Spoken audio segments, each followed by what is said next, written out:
taxi drama. The wait continuing for Dallas and Dak. If a deal can't get completed, the Cowboys have till March 9th to decide whether they're going to franchise tag him or not. And yesterday on this program, Dan Orlovsky sort of set it off with these thoughts on the contract situation.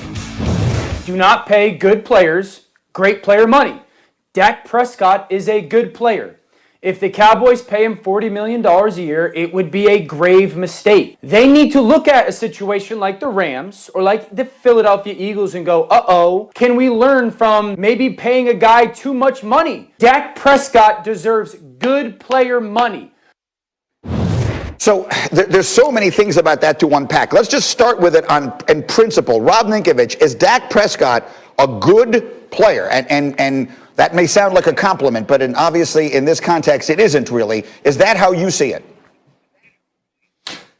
He's a good, that one hurts me a little bit because he's a good, great player. He's a great player, but you can't, if you overpay a good player, sometimes you could be in a bad spot. So I feel like he's above a good player.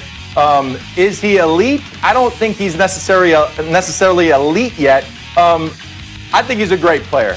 I think he's above a good player. He's not an elite player. He's a great player. I think good is a little bit less than where I would rank him as far as a quarterback. And as money is concerned, I know he wants to be the highest paid quarterback. I would probably have a hard time paying him more than Patrick Mahomes, but I'm sure that's what he wants. And it may be where he winds up. And so, Bart, again, Dan Orlovsky will be with us for the second hour of the show today, so he'll be here and part of this conversation in about 25 minutes. But just in general, Bart, what'd you think?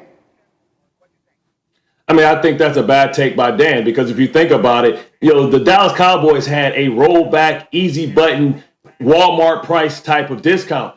Russell, you think about Dak Prescott in his first 4 years, he only made under $5 million.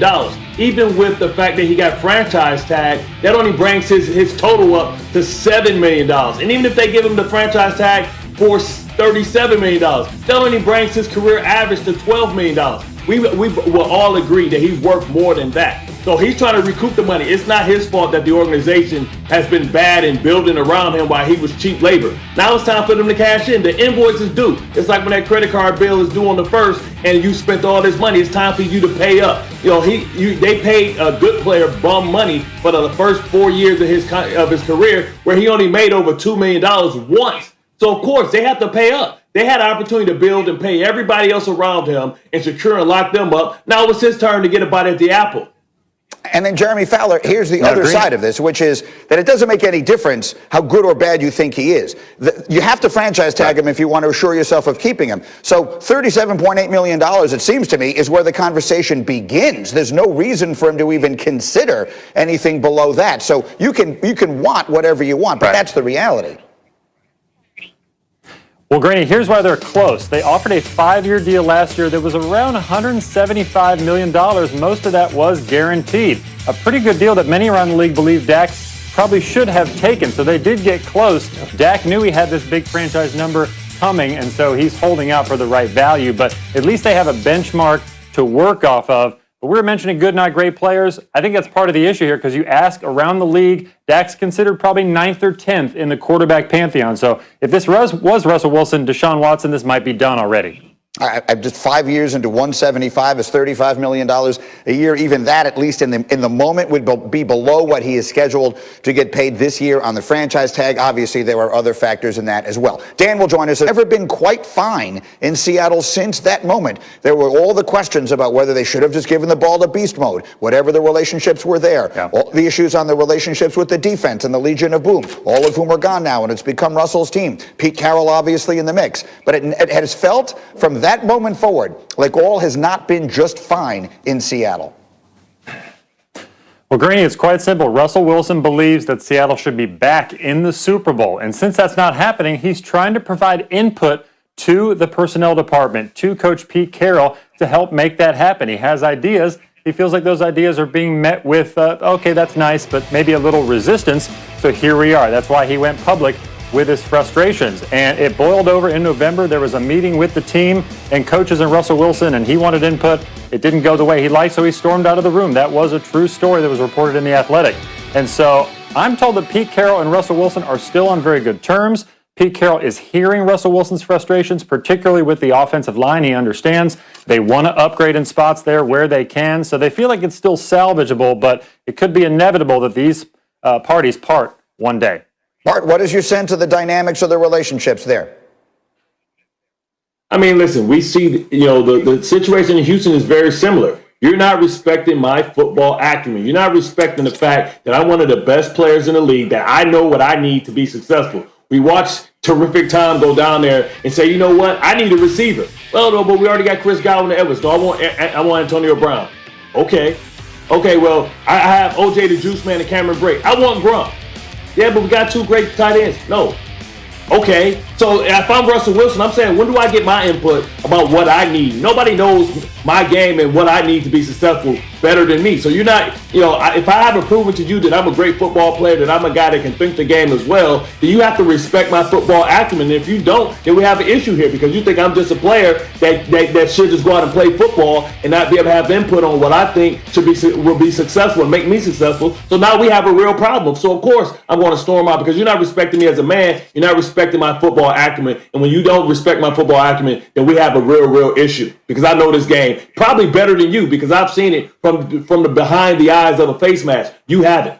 Yeah, so there's that dynamic between Wilson maybe and the organization. And then, Nico, you were making an interesting point this morning about the way that all the relationships will be strained when there is a moment like that one that we began there. Again, you were on the field for that interception that changed absolutely everything for two franchises and a Super Bowl. I mean, look, listen, after that game, what was the narrative of that? That every single player on that team was being asked, well, why didn't they run the football? You have Marshawn Lynch, who had rushed for touchdowns in that game, and we had a hard time stopping him. So when you look at that play in particular, and you see, I guess, the whole team watch that play on the sideline and basically just fall over and fall down, because they were realizing the actuality that they lost the football game off an interception. So, I mean, that probably did a lot of damage within that locker room. The coaching staff, the quarterback, everybody was questioning that particular play. I wasn't. I was very happy with that play selection. I could imagine that you were. Go ahead, Bart. Yeah. Well, Nico, I've always wanted to ask you this, because I said that was the correct play call, because as I look at that, only a few people will know, like me and you, that you guys were in cover zero, correct? Yeah. Yep. So that means that you have more than they can block. Right, so it was a legal pick route, which is the right play. So everybody on that team could be upset but Russell Wilson, because they decided to put the ball in his hands and not Marshawn Lynch's hands. And usually a legal pick play works 1,000% of the time. So when people always say, hey, should have handed the ball off to Beast Mode? Yes. But would Beast Mode probably had a guy stop for a loss? Yes, because you have an unblockable player that can't get blocked, that can hit you in the backfield. So so for Russell Wilson to be upset about that play, he shouldn't be, because they believed in him, and it was just a great play by the right time. So I think that in order to wrap this up, there's only one way to appropriately do it. Rob Ninkovich, again, the pride of Joliet, Illinois. Russell Wilson has named the Chicago Bears as one of the teams he might go to. The Bears have been in existence since 1920 and have never had a quarterback throw for 4,000 yards in a season. What do you think Russell Wilson's addition would mean in Chicago? All right, Grinny, let me get in character real quick for you, okay? I'm sitting here in the city of broad shoulders, Chi-Town, Chicago, the Windy City, where definitely we would love to have Russell Wilson. You think about Russell Wilson, what he could bring to Chicago, bring to the Bears. We would win the Super Bowl every single year. Think back to this. I woke up this morning, and I had myself a dozen egg omelet with Polish sausage inside. It was the best thing, grilled onions, everything. I was happy. Then I turned on Get Up. I heard that Russell Wilson wanted to be a Chicago Bear. And guess what? I almost fell over with a heart attack because of how excited I was. February 6th, 2022, the super fans and the Bears fans will be in L.A. They'll be grilling the Polish sausages.